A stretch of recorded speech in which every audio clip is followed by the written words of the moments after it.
Cam here from Xano Support, and today we're going to be going over how to create infinite scrolling with Xano and Bubble.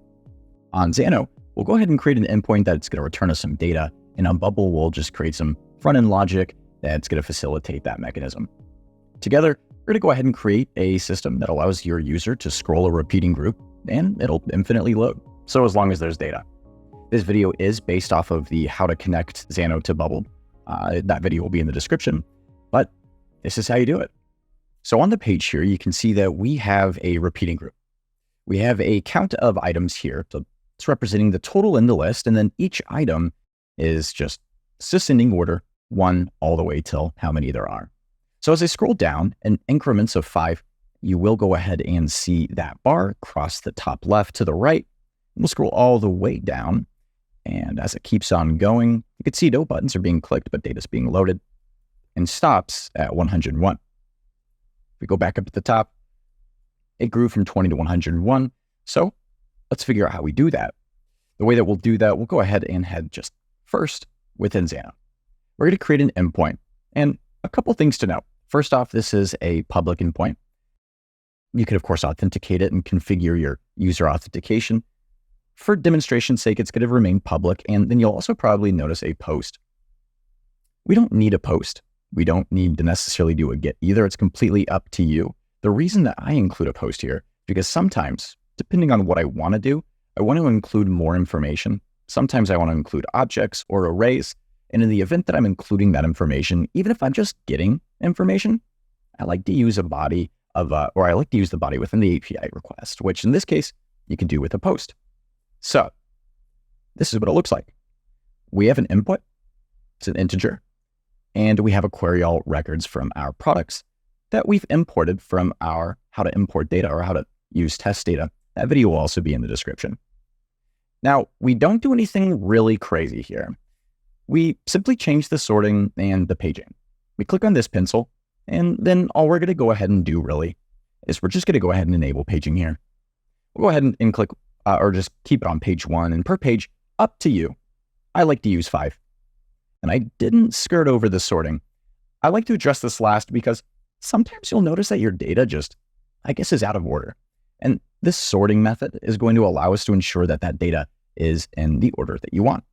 So it'll be ascending 1 through however many items there are. And we'll go ahead and then lastly scroll up to external, where we'll change our page. So you can have this if you want to where you're changing the per page. There's a lot of different ways, of course, with Xano to use variables. We're just going to keep it real simple on just the page. And this is where we set it. We'll go ahead and click save. We'll publish that. Perfect. That's all you have to do. Just have to make sure that the data works, of course. So if I pass in page 1, sweet, I get my 5 items here.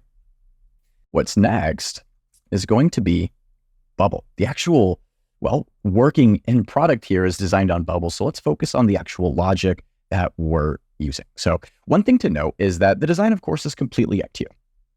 But we're also using a plugin. That is a free plugin. It's used on a lot of different apps. This is the Orchestra Repeating Group add-on. So really powerful. It's going to allow us to communicate between our repeating group and other sources of data. Love using it to do just this. What does it actually look like? So once we draw these items on the page, we need 2 items in particular. First off, we have something called musicians. Musicians are within our cells or within the repeating group themselves.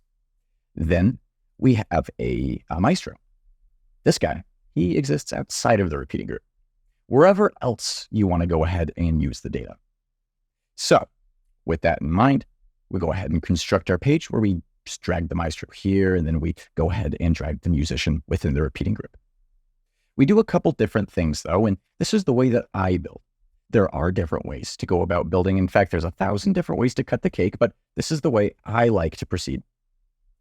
What I do is when my page is loaded, I actually query my data. And the reason I'm querying my data on page load is because once I query my data, I'm going to store it within a state.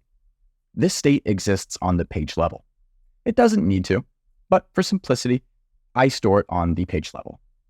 You can see here, I'm setting 2 things. I'm setting a custom state called page, which is a number, And then I'm also setting a custom state called list, which is the result of our step one. Result of step one in this case is just that list of data from the endpoint we just created. We've created a post request within the Bubble API connector. You can see here, it is set up as such.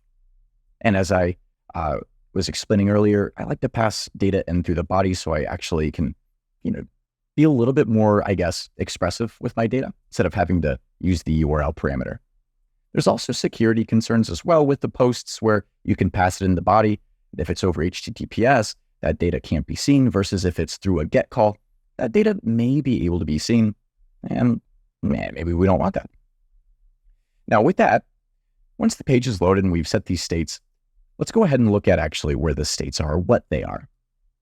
Go ahead and elaborate here because we have our list and we have our page. Our list is the data type that we had created in our API connector, and it is the children or the actual items that we want to use. You can see as I reinitialize this call, I didn't pass in a number, but it still worked. You can see here our result one. This is our list of data _1 item. This is going to be our actual children or the information we want to include within our repeating group. So perfect. We have that set within our state here. It's a list item. And then our page is just a number. It is default value of 1. I think that makes it a little easier when you load the page. It's already loaded. But regardless, I suppose we could then delete this. But after all, the very last thing we want to do, the sort of magic in this infinite scrolling exists within that plugin that we downloaded. It exists within our musician specifically. What we need to do is we need to set a conditional. First off, we need to go ahead and ensure that this element is not visible on page load because we only want to do something when it is visible. So what we're doing is we're saying when the current cells index is repeating group's list of item, or basically the data count. So simply when it's the last item, when the index is the last item, we want it to be visible. What we're going to say is that when it's revealed, when it's visible, when we can actually interact with this item on the page, we're going to do a couple things. We're going to set our infinite scroll page. So we're going to increment that by itself or increment it by 1 in this case to increment that page, of course. And then what we're going to do is we're going to call our API again. We're going to go ahead and pass in our infinite scrolls page, the item that we just created or updated in our previous step. And then we're going to go ahead and combine the data. The way that we combine our list, this is the most important part here where we go ahead and merge. So we'll take our list, which is an array, and we'll merge it with our result or the children, of course, which is another array. And so this is how you combine these lists together. So when we look at this all together, what we have is we have a maestro and we have a musician within a repeating group, and we have an endpoint from Xano. As we scroll, and when this musician is visible, we're going to go ahead and now take its content, say, hey, it's now visible. We're aware it's visible. Perfect. We're going to go ahead and query the data and add it to the page so we can then scroll it. So yet again, if we go ahead and demonstrate this, after all it's built, we'll go ahead and see that it does load. We're able to see those items as the page is expanded a certain amount. You can see here from the top to the bottom, it goes down a couple hundred pixels. But as we scroll down, and again, it's being revealed, it is slightly off screen, but it is loading. We're going ahead and, querying all of our data and able to do so without having to click any buttons. That's how you go ahead and integrate Xano and Bubble together to get infinite scrolling. And hopefully it was a lot easier than you thought. If you have any comments, go ahead and leave them in the comment section below. You can also reach out to us within the community that we just recently revamped, or you can reach out to us within the support chat within Xano itself. Thanks so much for watching. I hope you learned something, and I'll see you next time.